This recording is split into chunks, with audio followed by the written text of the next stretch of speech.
자, 이제 인문예술 부분이죠. 인문예술 부분에 대해서 출제 연계가 어떻게 될지 한번 좀 체크를 해보겠습니다. 일단 인문예술 제재는요, 올해 출제가 유력한 후보가 뭐냐면, 논리에 관련된 거죠. 논리 또는 무슨 론에 주의하자. 이렇게 좀 얘기하고 싶은데, 논리라고 하는 것은 2022학년도 수능에서 나왔었던 해겔의 병증법 같은 전제와 참, 거짓, 증명 이런 것들의 논리가 있고요. 그 다음에 서양적인 그 논리와 좀 비슷하지만 약간 좀 결이 다른 무슨 사단칠정론 이런 것도 역시 논리라고 봐야 돼요. 동양적인 논리와 서양적인 논리라고 봐야 되겠죠. 그래서 요 논리라고 쓴 것은 서양적인 관점에서의 논리와 동양적인 관점에서의 논리로 좀 볼 수가 있다라고 보여집니다. 그래서 요거에 관련돼서 좀 체크를 해보니까 일단 적용학습 파트에서 인문제재에서 뭐가 있다? 거기 제목이 숨어있는 전제와 결론이라고 하는 것이 있죠. 그래서 숨어있는 전제와 결론이라고 되어 있는데 일단 기본적으로 전제 추론에 관련된 내용이나 문제가 나오면 내용 자체가 좀 까다롭습니다. 내용 자체도 까다롭지만 그 과정에서의 설명도 우리를 좀 힘들게 할 수 있기 때문에 요거에 대해서 정확한 개념을 좀 알아두길 바라고, 그 다음에 두 번째는 이것을 어떤 논리적인 걸로 좀 봐야 되느냐라고 하는 건데, 외적 행동 특성, 놀이 특성을 통해서 거기에 따른 어떤 이론과 법칙을 적용하는 것도 하나의 논리라고 볼 수가 있거든요. 그래서 카이와 놀이도 들어갈 수 있는 범주는 아니겠습니다만, 그래도 나름대로 그 이론으로 좀 얘기하고 있으니까 카이와 놀이에 대한 이론도 서브로 한번 좀 추가로 좀 해놓는 거를 좀 권장하고요. 출제가 유력한 것은 숨어있는 전제와 결론이 좀 더 서양적인 논리에서는 압도적이다라고 판단이 되어집니다. 그 다음에 버클리의 관념론도 있죠. 그러니까 인문제재에서 논리라든가 논이라고 하는 것은 어떤 사고적인, 생각적인 어떤 그 이론과 그 다음에 거기에 따른 어떤 여러 가지 논리적인 입증, 명제, 참거짓 이런 걸 따지는 것도 있지만, 방금 얘기한 것처럼 어떤 외적 특성이라든가 어떤 현상에 대한 규칙성을 파악해서 거기에 이론을 부여하는, 기존에 있었던 이론을 부여하는 그런 것도 하나의 논리라고 볼 수가 있다라고 보여지거든요. 그래서 이렇게 체크를 했고, 그 다음에 네 번째는 프로그매티즘인데, 발음이 좀 꼬였나요? 프래그머티즘이죠. 프래그머티즘인데, 요거는 미국의 실용주의를 얘기하는 겁니다. 그래서 미국의 실용주의에 관련된 것도 하나의 어떤 논리가 담겨져 있는 거죠. 외적으로 드러나는 그 외향적인 현상과 행동과 특징들에 대해서 어떠한 논리적인 생각으로 체계적으로 정리했느냐라고 하는 관점에서도 늘 수는 있는데, 카이와 놀이와 프래그머티즘은 진정한 논리라고 보기에는 좀 어려워요. 그냥 관련 파생된 내용으로 좀 봐야 되겠고요. 그 다음에 롤스의 정의론이 좀 있고, 죄형법정주의는 사회제재에 관련된 거였어요. 근데 좀 양쪽에 좀 걸친 걸로 좀 봐야 되는데, 그거는 체크하지 않을 거고요.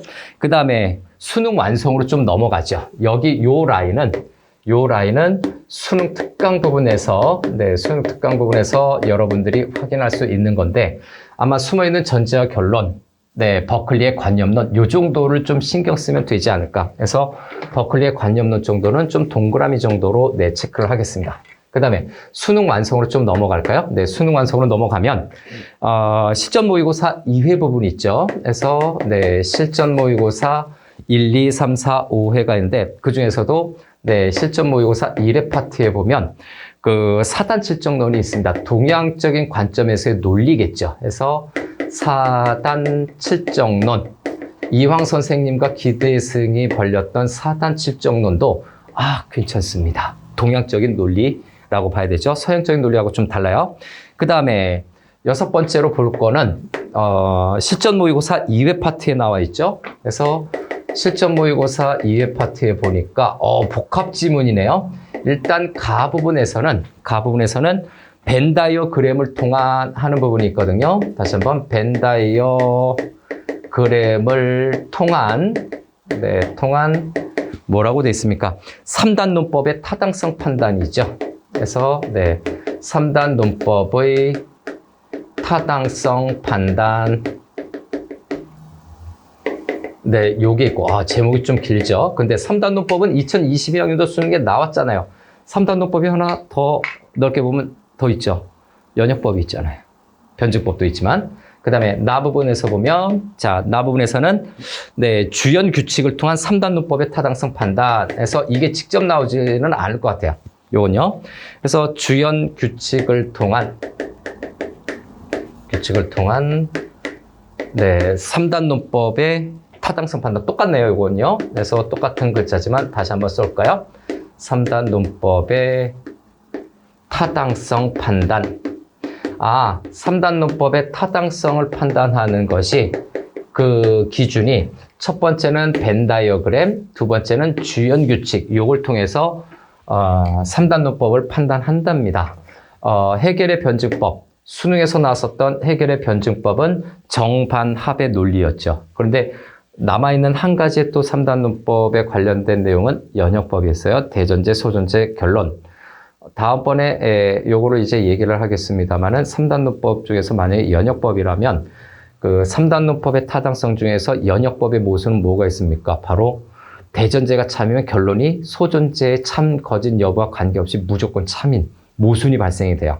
그런 부분을 수능 문제할 수 있지 않을까요? 고급지잖아요. 그죠? 네, 그렇게 됩니다. 그래서 이 부분은 수능 완성 파트에서 우리가 그래도 한 번은 점검하고 가야 될 내용이다. 총 6가지 정도인데 이 중에서 가장 파괴력이 있는 것들은 3가지 정도. 요거는 3단 논법이라서 약간 그렇긴 한데 요건 별표 하나 정도.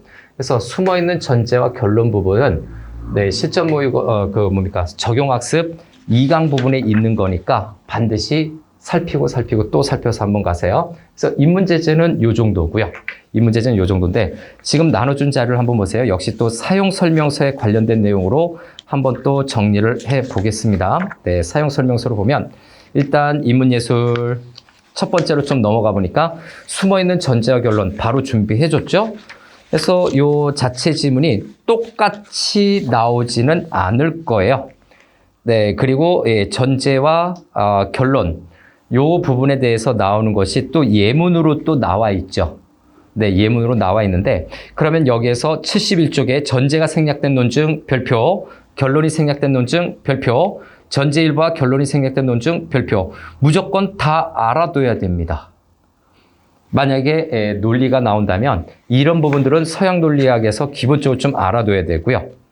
그 다음에 72쪽에 보면 네, 인문 영역 논리학 지문은 어떻게 읽어야 되는지에 대해서 얘기를 하고 있죠. 네, 그 부분도 별표 쳐서 꼭 살펴보기 바랍니다. 어떻게 읽어야 될지 이렇게 기준을 제시해 줬기 때문에 아마 출제진들도 이런 기준에 따라서 과연 잘 읽고 있는지 평가해 보고 싶을 거예요. 그 다음에 그 73쪽에 유비 논증이죠. 네, 유비 논증 네모칸 치고 동물 실험에 관련된 거지만 유비 논증 요것도 좀 알아두세요.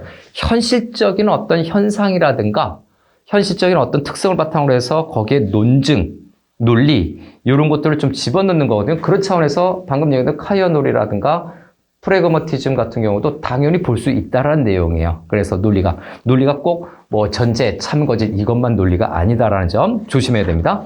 그 다음 카이어 논리 부분으로 갈까요? 네, 용어들이 어렵죠. 아곤, 그죠? 네, 미미크리, 일링크스, 뭐 알레아 뭐 이런 것들이 있어서 되게 용어들이 어려운데 이건 용어의 개념들을 기본적으로 설명하고 있는 지문이기 때문에 지문 자체는 생각보다 어렵지 않을 겁니다.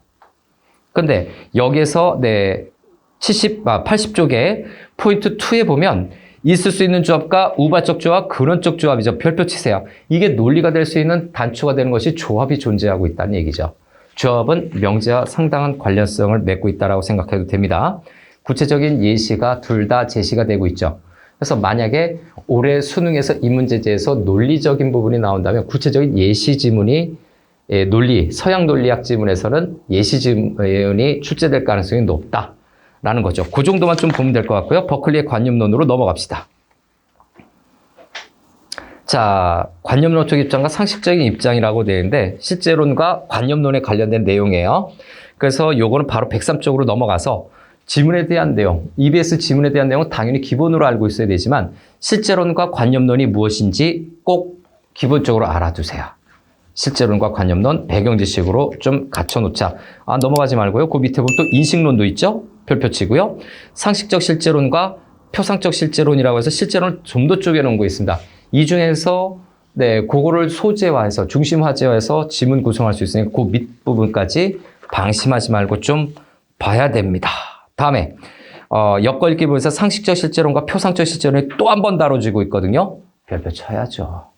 요런 건 수능에 나오지 않더라도 내가 그래도 좀 더 똑똑해지는 상식을 갖추는 데도 의의가 있기 때문에 꼭 체크해 두기 바랍니다. 다음에 프래그머티즘에 관련된 건데 프래그머티즘은요. 진화론의 영향을 받았대요. 그 다음에 여러 학자들의 관점들을 이야기를 하고 있는데 자, 프래그머티즘은 미국의 철학입니다. 미국의 철학이다. 퍼스에서 창시가 됐다라는 내용이죠. 한마디로 이건 뭡니까? 역사 시대를 관통하는 진리가 존재한다라는 기존의 관념을 거부한 거야. 경험적, 실용적인 것을 주장을 해야 하는데 논리죠. 여기서 그렇게 갖게 된 논리의 배경이 무엇인지를 우리가 좀 생각해 봐야 될 겁니다.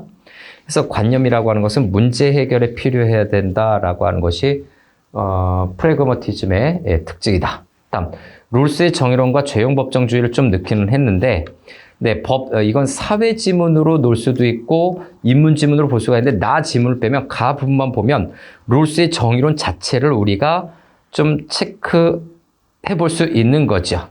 법 적용과 관련된 내용인데 롤스의 정의론을 법 적용이 아니라 다른 부분과 좀 파생할 수도 있지 않을까라고 하는데 여기에서 체크할 거는 유추 해석 부분이 사회 제재뿐만이 아니라 인문 제재에서도 좀 필요할 수 있어서 요것도 좀 한번 집어넣었어요.